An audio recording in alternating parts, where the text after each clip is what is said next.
Hi guys, Ryan here. Recently I got a couple of requests to show a little bit of my time trial kit and its various pieces of equipment that I use.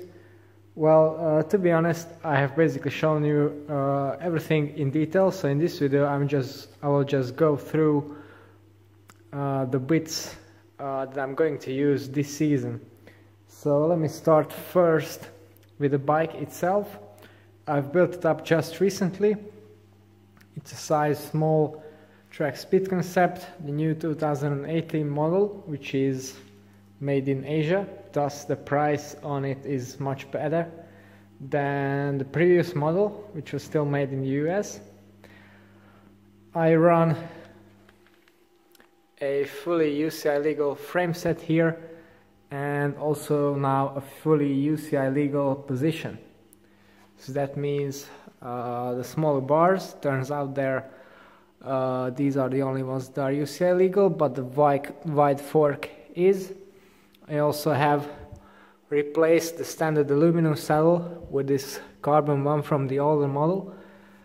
It adds a bit of compliance, and more importantly you have 4 different options. With the aluminum you only have one. This is the one I need for my preferred position.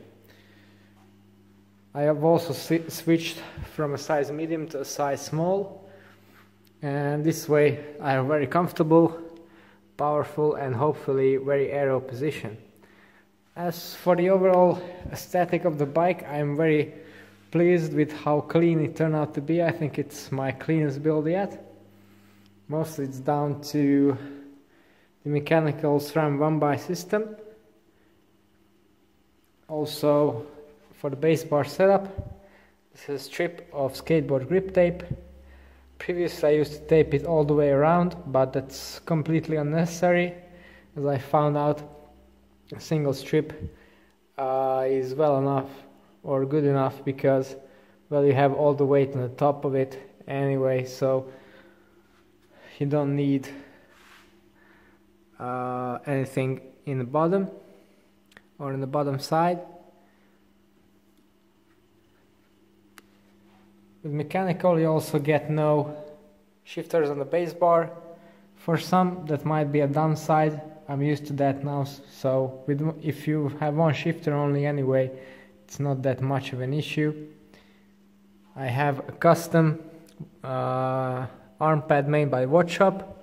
So this is basically a one-piece design. Most arm pads are split and put your elbows further away. This one is a very narrow position that I have to reduce frontal area, of course. Then yeah, as I said, Drivetrain, SRAM Red, 1x mechanical. No clutch mech here, but despite that the chain retention is pretty much perfect. Then Quark power meter, very short 165mm cranks, Speedplay Aero titanium pedals. I have the 54 chainring on here, and it's this X-Sync narrow wide design. Although, to be completely honest, I've had a go on this bike now, and the problem is with this size of chainring that above 45-46 km per hour the chain line really starts to be suboptimal, so a larger chainring would definitely wouldn't go amiss. But yeah, we'll see if I invest in that later on. The problem is, of course, you need a specific narrow wide design of the teeth for good chain retention, and those are not as readily available as the standard double setups. So yeah, that might be a possible upgrade, but it's good enough as it is now.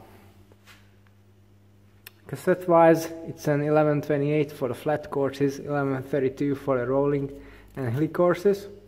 I've managed to do all of my races basically on this size of chainring last year, so this year I'm quite a lot fitter and a bit lighter as well, so it's not going to be an issue. Then the saddle, that's a change from what I've previously used. This is the Dash Stage 9. It's more simple because it doesn't have the rear bottom mount option. Wheel wise, one of the sets I'm going to use are these head jet blacks. The front is a 9 cm, the rear one is the jet black disc.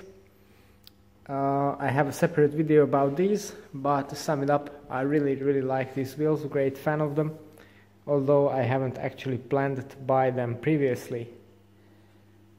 But I've ridden these outside now, and they're fast. Of course, I can't really say too much about that just yet, but what I was surprised about is the stability of the front wheel. That's just excellent. I rode in some pretty nasty crosswinds, and despite the 9 cm depth, it wasn't a problem at all. Okay, so this is the bike pretty much covered. Let's look at some other details and skin suits, etc. that I'm going to use. Okay, so as some additional hardware, I also have the 2 spokes. I really want these to be my primary wheel set for flat time trials, but I have yet to test them to see actually how they ride and if they are faster than the disc and deep section front combo. So yeah, pair of 2 spokes, front and rear, or perhaps a combination. And then there are also some really hilly time trials in the calendar, actually a hill climb, and I won one of them last year. This year I might use actually the pair of MV 7.8s, which are said to be almost as fast as a disc, but they are really quite light as well, so that might just outweigh the slight aero penalty, because yeah, they are good 400 grams, 300-400 grams lighter than my 2 other setups. Then for the warm-ups, they are really important for time trials, and this year I invested in this little portable trainer that's made by Feedback. It's completely foldable, fits all kinds of bikes, has some internal magnetic resistance, and yeah, this is basically how much space it takes up, so definitely good product if you race often. I'm going to use these for all my road races and later on in the year cyclocross races as well. And finally, for the equipment, so let's start from the bottom. These are my race shoes. I use them on race days only and for time trials. They are the Specialized S-Works Sub 6s. Super stiff, quite light as well, very secure. Actually, the newer S-Works 7s have gone a bit softer. This one has a quite hardcore fit. I really like that for racing. And since it doesn't have any BOA dials or other closure systems, just regular laces, it's very light and, more importantly, super aerodynamic. They also come with these little sleeves. They're called warp sleeves. They go over the laces to cover up this area, so you get basically a nice super clean airflow right there, and that's complemented by some Rafa Pro Team Aero socks. So this is my shoe setup. Then for the skin suit, I use this custom no pins trip suit. It's a size small and it fits just right. It's a long sleeve, of course, full on for time trials. And the interesting thing about this are the trip layers. Now these are designed to